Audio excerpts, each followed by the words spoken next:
Seltzer Kings. Podcasts. So, you just started using LinkedIn Premium. Now what? Well, on your premium company page, you noticed around 7.5 times more page engagement and 5 times more page views. Well done. And now, new clients are messaging you. All because you're using LinkedIn Premium, which helps you get the business growth you want. Think big, small business. Think big. Start your free trial at linkedin.com/premium small business. That's linkedin.com/premium small business. All I'm saying, Gavin, is that if John Hinckley Jr. had worked with the IRA, the world would have been a lot better back then. The following podcast contains... You cannot say filth, flying filth in front of people. explicit language.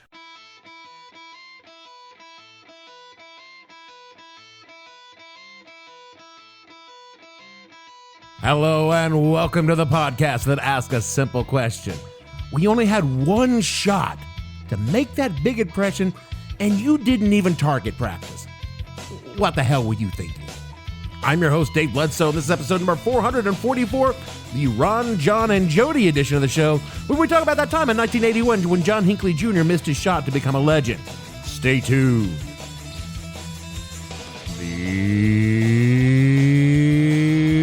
What the Hell Were You Thinking podcast is brought to you by Boyd's Body Armor, because somebody probably wants to shoot you for something.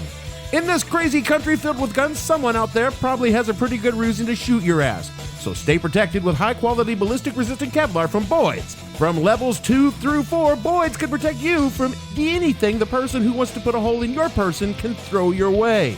From a puny 9mm all the way up to armor-piercing rounds, Boyd's can protect you against that person you really pissed off. No matter how nice you are, someone out there probably really wants to shoot you. So stay safe in Boyd's Body Armor. This is NBC Nightly News. With John Chancellor in New York and Chief Washington Correspondent Roger Mudd.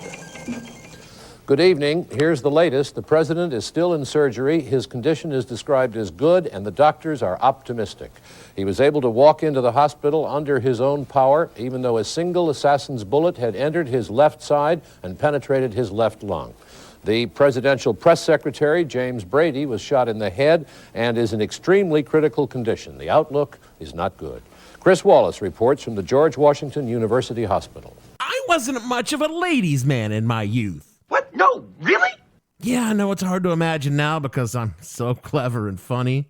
No, Dave, When I was young, I was very awkward around girls and didn't really know how to talk to them. As opposed to... Well, by comparison, I'm suave as hell now. I could never find the right way to express my interest in someone without coming across as all... desperate and creepy. And from that time I bought my crush a Christmas gift and she stared in horror, to the time I tried to impress a girl by showing her my callous fingertips from playing guitar while she stared in horror, I just never quite got the knack. So, I had to use alternate methods to attract women. Paid her to have sex. No! I mean, well, once or twice, but not as a rule. A lot of time, it was just easier to hang around with women and hope that eventually one of them would decide to fuck me. You know, this worked more than you think. One of my more successful methods was to be around when a woman was dating someone I knew, and eventually that guy would treat her like shit, and she would fuck me to get back at him. That's despicable. I'm not saying it wasn't. I'm saying it worked. All I did was not be a dick, not overtly hit on them, and just wait for it to happen. And it happened a lot. It wasn't love. It was grudge fucking, and it was hot. Obviously, this wasn't a way to find that one true love in your life, but it was a pretty solid way to get laid.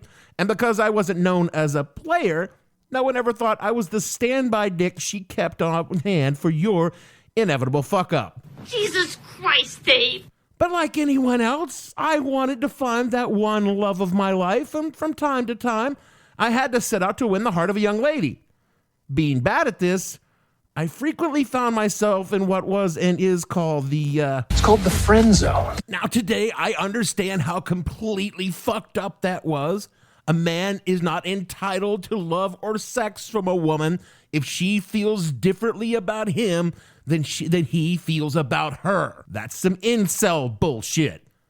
But in my 20s, I wasn't a good human being.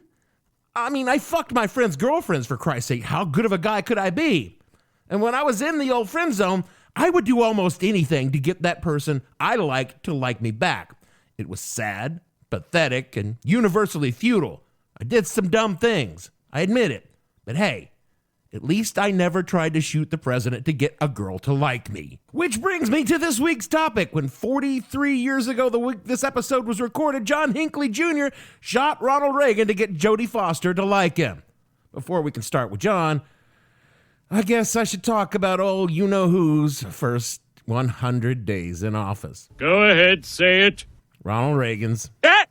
He said it. He came into office in what can only be described as an ass-whipping of titanic proportions. It wasn't quite as bad as George McGovern, but it was close. And Ron believed that he had a mandate to act aggressively on his policies, like gutting the social safety net, slashing taxes for the wealthy, and building up the military. There was just one small problem with Ron's plans. Democrats. They held a lock on the House of Representatives, and the GOP only held the Senate by 4 votes, which meant they had a solid veto override to any of Reagan's agenda. The U.S. News and World Report sums up the situation, quote, "In the first few weeks after Reagan submitted the proposals, they sparked enormous controversy and powerful opposition. Many critics said the president was trying to do nothing less than destroy Roosevelt's activist government legacy from the New Deal." Pro tip, he was. The critics also warned that Reagan was overestimating the revenue that his economic plans would generate. Again, he was. And that this would set the stage for huge budget deficits later. It did. Those warnings proved prescient, but at the time, frustrated Americans were ready to do things Reagan's way, unquote. The Democrats, however, wanted no part of it. Reagan took office in January. He got his cabinet filled, but hadn't had much moving to get his agenda passed in Congress. The Gipper needed something to push things forward, something big, something attention-grabbing, and on March 30th, 1981, he found something. He got shot. He almost died. Reagan was given a speech at the Washington Hilton to the labor union leaders of the AFL-CIO, a group of people who, ironically, probably wouldn't have shed any tears if Reagan had dropped dead of a heart attack at the lectern. Let's just say it was an icy crowd that morning. The Hilton was no stranger to presidential visits. The Secret Service was familiar with the location, and the hotel had a specific entrance and exit called the President's Walk that was well known to the public. Shortly before 2:30 p.m., Reagan was leaving the Hilton. The limo was parked outside the President's Walk, and the rope line was set up about 15 feet from those limos. That was way closer than it ought to have been. As Reagan raved to the crowd, a reporter shouted a question at him, and at that exact moment, with cameras rolling, 6 shots in rapid succession came from somewhere in the crowd. You know, I bet if old Ron was asked what his positions on gun control, he probably would have had a remarkably different opinion than he would have just, say, 1 second earlier. One bullet struck Presidential Press Secretary James Brady in the head, where that bullet exploded, because that bullet had a small explosive charge in it. Yeah, these were legal in 1981. This severely injured Brady, and while he survived many years afterwards, it was the bullet that eventually cost him his life. Another round struck a Washington, D.C. police officer. A third struck a Secret Service agent shielding the president. 2 rounds went off without injuring anyone, but the 6th and final bullet ricocheted off the armored limo and struck Reagan under his left arm and went into his chest. Reagan would almost have certainly died from a headshot if not for one of the union leaders tackling the shooter and pushing him to the ground. Ironically, organized labor had saved Ronald Reagan's life. I wish I hadn't done that. If you're wondering if Reagan had any gratitude for the organized labor literally saving his life, let's just say when he fired the air traffic controllers not too long after that, he demonstrated exactly how grateful he was. It didn't take long to figure out that Reagan was seriously injured, and the Secret Service took him straight to George Washington University Hospital, where Reagan underwent emergency surgery to remove the bullet and repair the damage.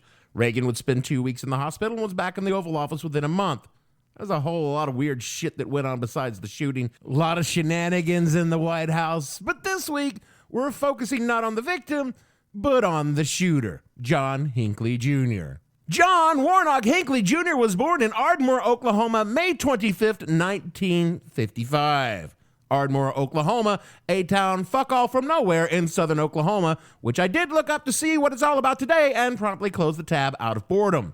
The Hinckley family was big in the oil business. His father, John Sr., was the founder, chairman, chief executive, and president of Vanderbilt Energy Corporation.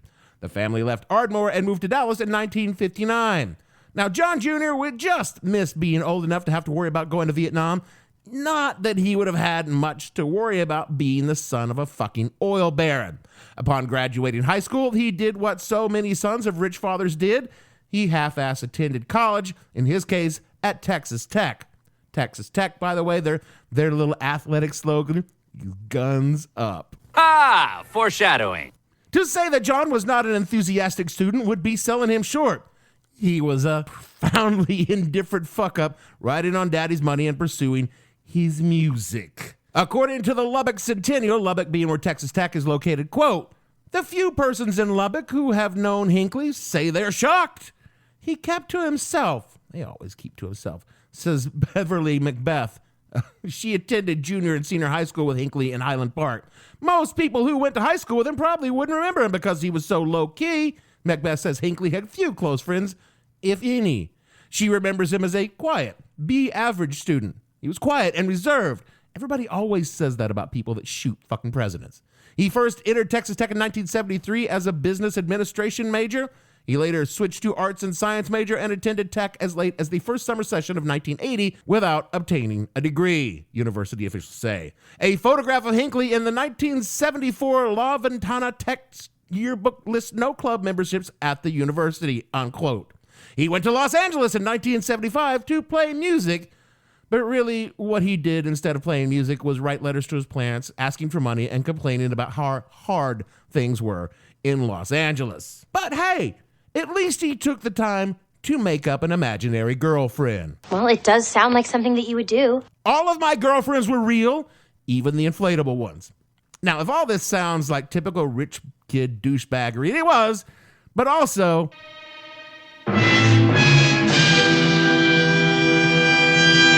at the time, the cheese was slipping off John Hinckley Jr.'s crackers. While in California, John caught the movie bug. We got a film buff on our hands. Well, not all films. John was more enamored of a specific director, in this case, Martin Scorsese's au revoir. Well, not so much as au revoir, but one single film, 1976's Taxi Driver. De Niro. In Bang the Drum Slowly, the critics called him a brilliant new talent. After Mean Streets, they said he was a genius. For his performance in The Godfather Part 2, they gave him the Academy Award. Come on, man. Just get me out of here, all right? Now, Robert De Niro creates a terrifying portrait of life on the edge of madness. Tabby, just forget about this. It's nothing. Taxi Driver, a film by Martin Scorsese. And even then, Hinckley wasn't watching the film for Scorsese's directorial brilliance or De Niro's gripping interpretation of a Vietnam veteran named Travis Bickle slowly descending into madness. He was watching it because in his descent to the madness, he thought that he and Travis Bickle, well, you know, they... We have a lot in common. And one of the things they had in common was Iris, the 12-year-old prostitute played by Jodie Foster. John Hinckley began dressing like Travis Bickle, and he began to think a lot about Jodie Foster. Not her character from the movie, but the real Jodie Foster. And the more he thought about her, the more he began to think, hey, you know, we're made for each other? I will let famoustrials.com pick it up. Quote, in the spring of 1977, admitting defeat in his attempt to launch a musical career, Hinckley returned to Texas Tech, where he sporadically attended classes and spent most of his time alone. Over the next 2 years, Hinckley's parents expressed increasing concern to their son about his occupational goals, meaning get a fucking job. His depression deepened. Life seemed to lack purpose. In August 1979, he bought his first gun and took it target shooting. Not very often, John. 2 times that fall, he played Russian roulette. And by Christmas of 1975, fear of facing his family caused him to spend the holiday by himself in Lubbock. A photo took of himself in early 1980 shows him holding a gun to his temple. In the summer of 1980, Hinckley informed his parents that he had a new career goal: writing. He asked his parents to pay for a writing course at Yale. Hinckley never intended to enroll in the writing course. His interest in visiting New Haven centered on one of Yale's undergraduates, Jodie Foster.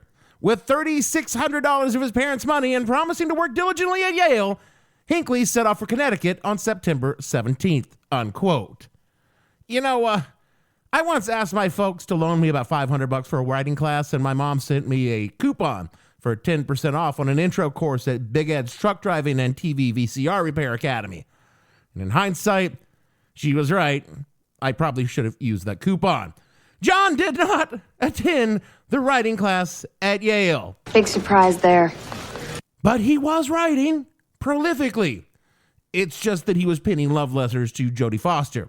Many letters that he would leave in her mailbox because he was too shy to approach her in person, which I gotta say is probably way better for Jodie. But hey, he did call her on the phone a couple of times where he engaged in brief and awkward conversations with her. Quoting now from crimelibrary.com, quote, he was able to get her phone number and had 2 conversations with her in which she gave him polite but firm brush off. I can't carry on these conversations with people I don't know, she told him. It's dangerous, and it's just not done, and it's not fair, and it's rude. Hinckley told her, well, I'm not dangerous. You see, Hinckley tape recorded his conversations with Foster. I promise you that. Spoiler alert! John was, in fact, quite dangerous. Going back to the text. In his confused mind, John came to believe that he knew a way to Foster's heart.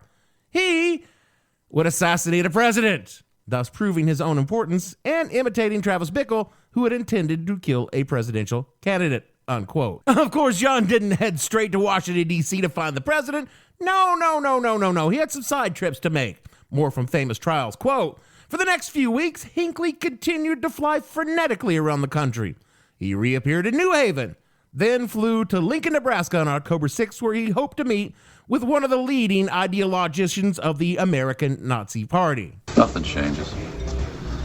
Fucking Nazis. The hoped-for meeting never took place, and from Lincoln, it was on to Nashville for another Carter campaign stop. Security officers at the Nashville airport arrested Hinckley for carrying handguns in his suitcase and confiscated both the guns and handcuffs they found in his luggage. What legal consequence do you think John faced for flying around the country with guns, ammunition, and handcuffs in his luggage? He paid a fine and was released. After yet another short visit to Yale, Hinckley flew to Dallas, where he purchased more handguns. Then Hinckley boarded a flight for Washington, continuing his trailing of Carter. On October 20th, his $3,600 exhausted, Hinckley flew home to Colorado, where his parents expressed strong disappointment in his failure to carry out his promises about getting a job, not killing the president. After Hinckley overdosed on an antidepressant medication, the Hinckley's arranged for their son to meet with a local psychiatrist, Dr. John Hopper. Hopper met with Hinckley several times over the course of the next 4 months, but learned nothing of Hinckley's thoughts of assassination and little of his obsession with Foster.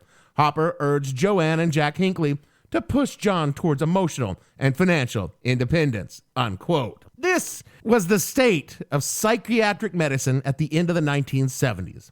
The treatment was always, don't worry about it, he's gonna be fine. Just, give him some space and some money and tell him how great he's doing. I'm sure nothing bad will happen. I will stake my professional reputation on it. But you know what? He was wrong. John wasn't fine. In fact, he was quite off his rocker, and he was going to kill someone. So after a few months of his parents trying to get him to pull himself together, not as one would think through medical treatment in a medical institution, but more by good old-fashioned American values by pulling themselves up for the bootstraps, and of course... Don't be crazy. Eventually, his mom gave him some money and put him on a plane to Los Angeles, where John stayed for one day, then got on a plane for Washington, D.C. He checked into a hotel in downtown D.C. He had breakfast at McDonald's. Hey, let's have some breakfast. I know, we don't have time. I know, we don't have enough money. I know. Well, hello. McDonald's, start our morning bright. Scrambled eggs and sausage, egg McMuffin cooked up right. In times like these, it sure is nice to get so much in a McDonald's price. I know, nobody can do it at a McDonald's price like McDonald's can. Over his Egg McMuffin, he read the morning paper. We're on page A4 of the Washington Star. He saw that the Gipper would be giving a speech that very day just a few blocks away from his hotel. So he went back to his room. He took a shower, took a Valium, loaded his .22 pistol with 6 explosive bullets that he purchased legally because, again, explosive bullets were legal in 1981, and then sat down to write a letter to Jodie Foster. A letter that I will now read to you in full. Dear Jodie, there is a definite possibility that I will be killed in my attempt to get Reagan. It is for this very opportunity that I'm writing you this letter now. As well you know, I love you very much. Over the past 7 months, I've left you dozens of poems, letters, and love messages in the faint hope that you could develop an interest in me. And although we talked on the phone a couple of times, I never had the nerve to simply approach you and introduce myself. Besides my shyness, I honestly did not wish to bother you with my constant presence. I know the many messages left at your door and in your mailbox were a nuisance, but I felt that it was the most painless way for me to express my love for you.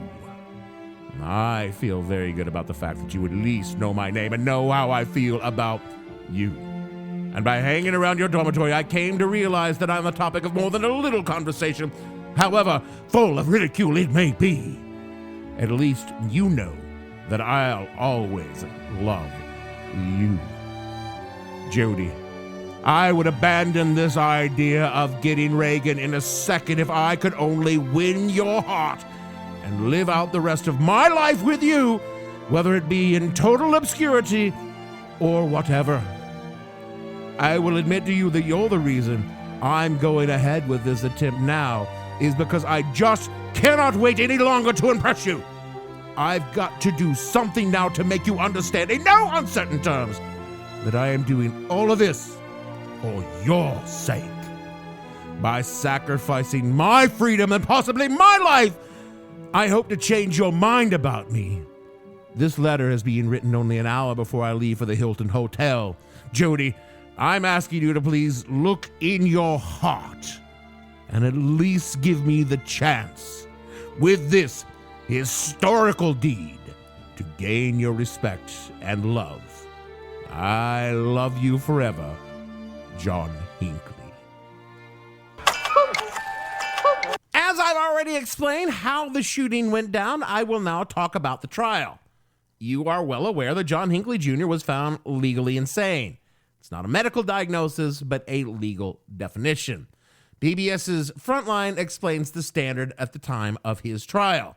And I'm just going to drop in the acronyms and the words here because this is not a law podcast. This is a podcast about dick jokes. So if you want to know what ALI or McNaughton rule is, go look them up. Quote, instead of requiring a defendant to have no understanding whatsoever of the nature of his acts or the difference between right and wrong, the ALI standard requires merely that he lack a substantial capacity to understand right from wrong, and expands the McNaughton rule to include an irresistible impulse component that many state courts during the 60s and 70s found reasonable and struck down laws providing for the automatic and indefinite confinement of defendants who had been acquitted by reason of insanity. The court said that due process and equal protection clause concerns required that those found not guilty but confined due to mental illness have the right to periodic reassessment of their mental health status and dangerousness. And if the evaluations did not find justifications for continued confinement, the defendants would be released, unquote.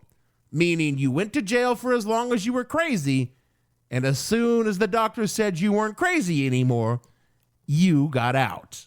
The trial of John Hinckley Jr. is almost, but not quite enough to be a standalone episode.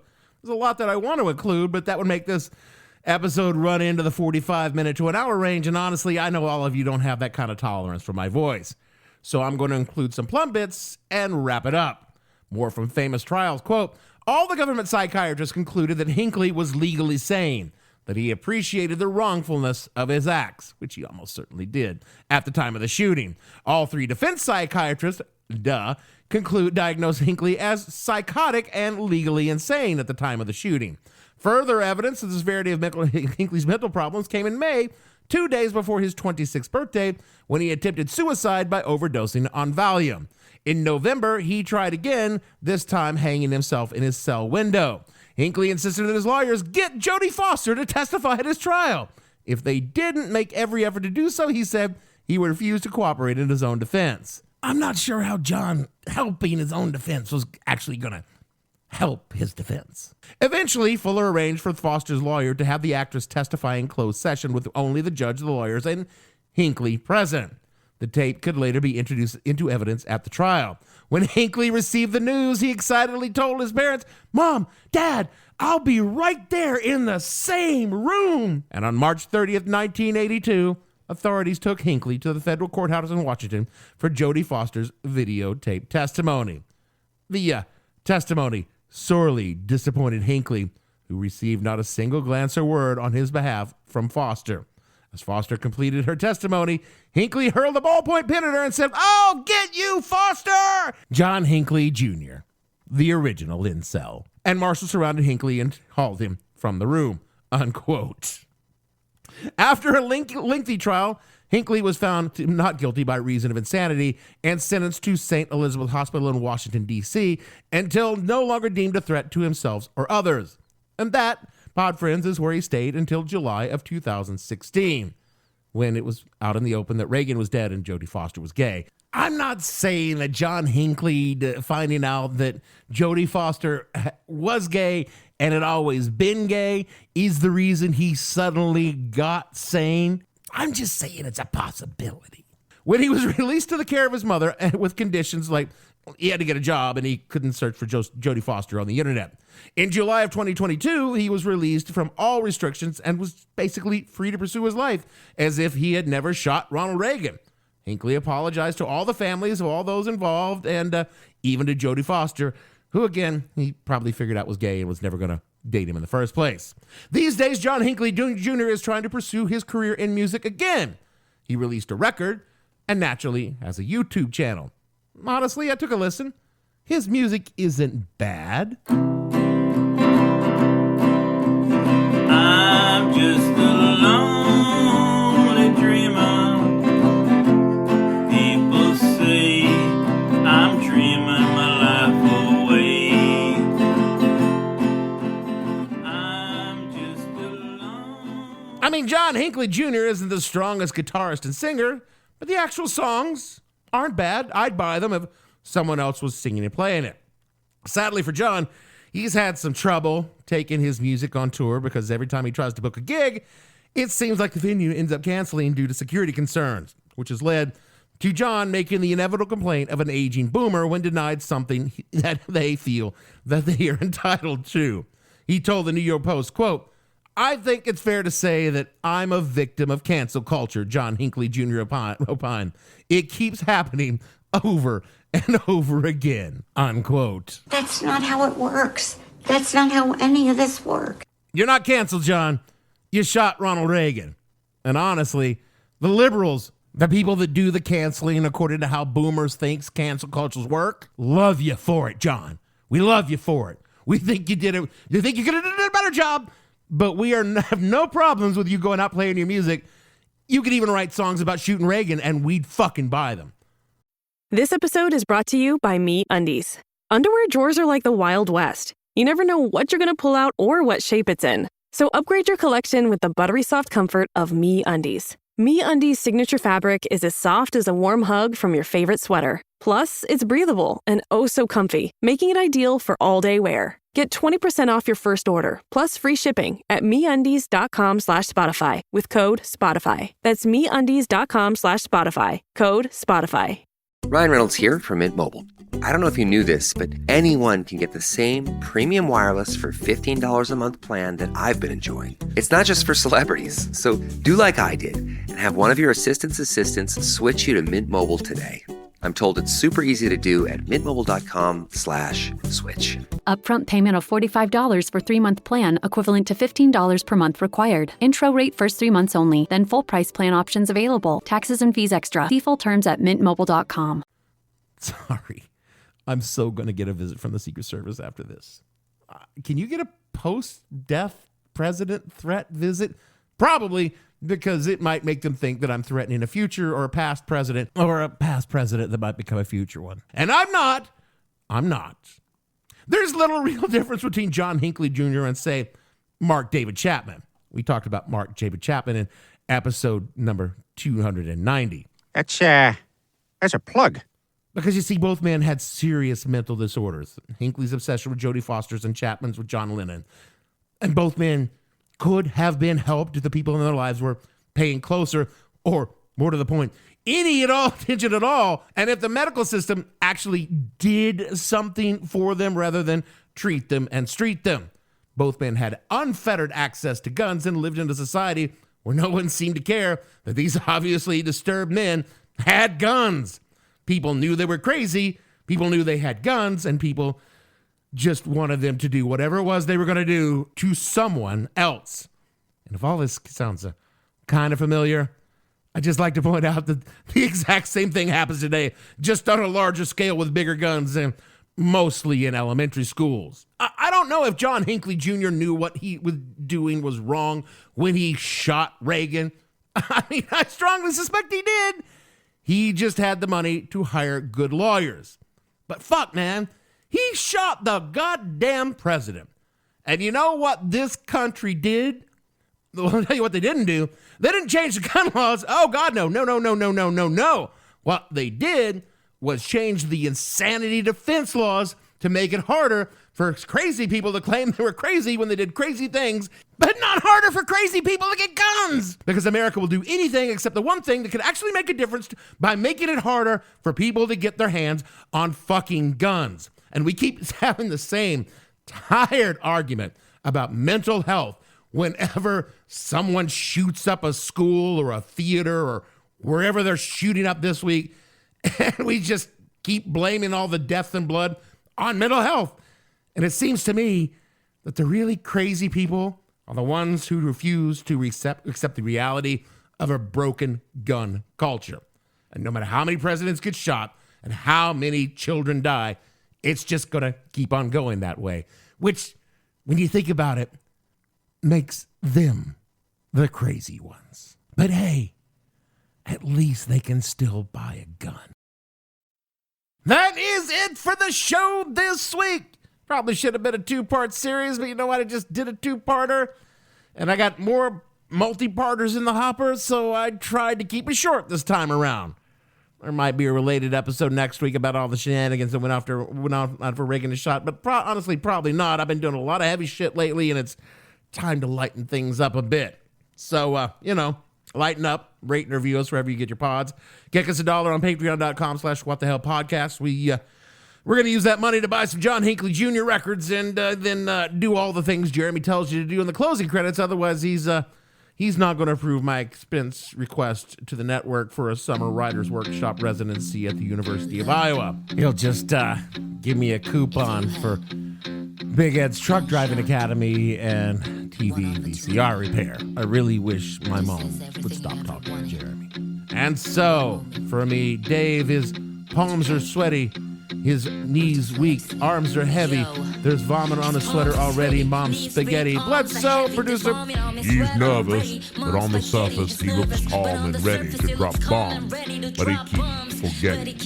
My God, you really are pretty good from your Secret Service, aren't you? Gavin! And all the fictional Jodie Foster fans on the show, we're not going to say anything because I don't really want a visit from the Secret Service about anyone. I mean, I'm not a threat to the president. Not the current president. Forget I said anything. We'll see you all next week. What the Hell Were You Thinking stars Dave Bledsoe and features Gavin St. James and several fictional minions. The show is produced by Kimberly Steele and a part of the Seltzer Kings podcast network. You can find more information on the show on their website, whatthehellpodcast.com, or on Twitter at @thehell_podcast, or on Facebook as What the Hell Podcast. Thanks for listening. I have no ending for this, so I take a small bow. Should have aimed higher. Seltzer Kings podcasts.